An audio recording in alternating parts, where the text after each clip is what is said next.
I have a confession to make. I love libraries. When I first moved to Newmarket, one of the first things I did was actually get a library card. This was before I had a postal codes, before I had signed up for Hydro or Bell or any of that.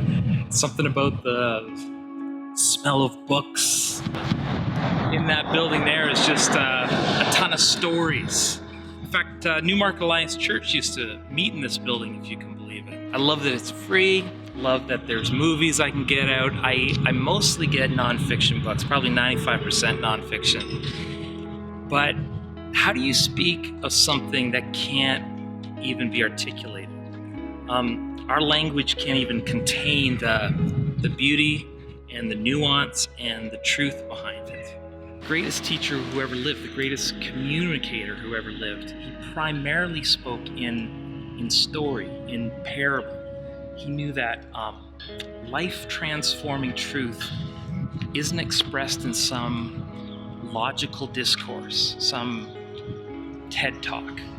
Our religious world is just chock full of books and sermons that are designed to make faith concise and palatable. I do that. See, Jesus' parables, his stories, they subvert that desire to make faith into like 5 easy steps. They don't offer clarity sometimes. They refuse to be pigeonholed. In fact, they demand that we keep returning to his words, chewing on them, wrestling on them, finding new layers each time. It's more the language of the artist, the poet, more so than the language of instruction man. See, his parables don't primarily provide information about the world, but if we allow them to do their work in us, it will change our world. Like, take for instance the parable of the prodigal son, which actually should be called the parable of the generous father, the forgiving father.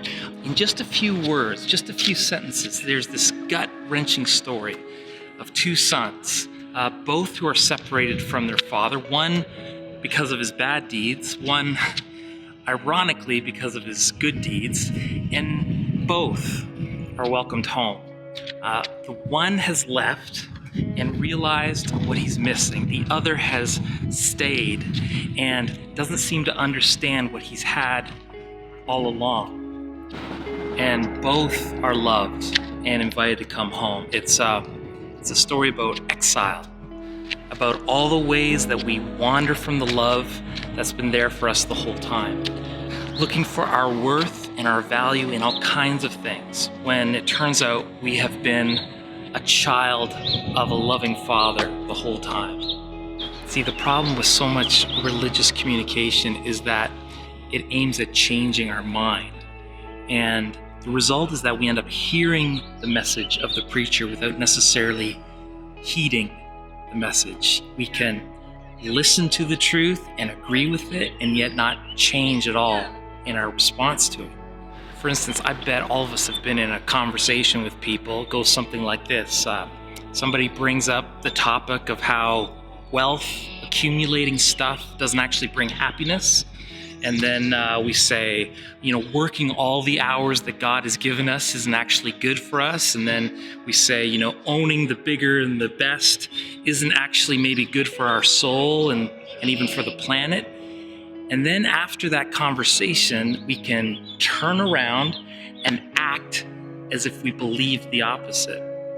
Jesus' parables represent a mode of communicating that cannot be heard unless they're heeded. In the words of the greatest storyteller who ever lived, the parable can only be heard by those with ears to hear. Join us this summer for a series on the stories that Jesus told. Every week, a new parable that will challenge and encourage and maybe just transform.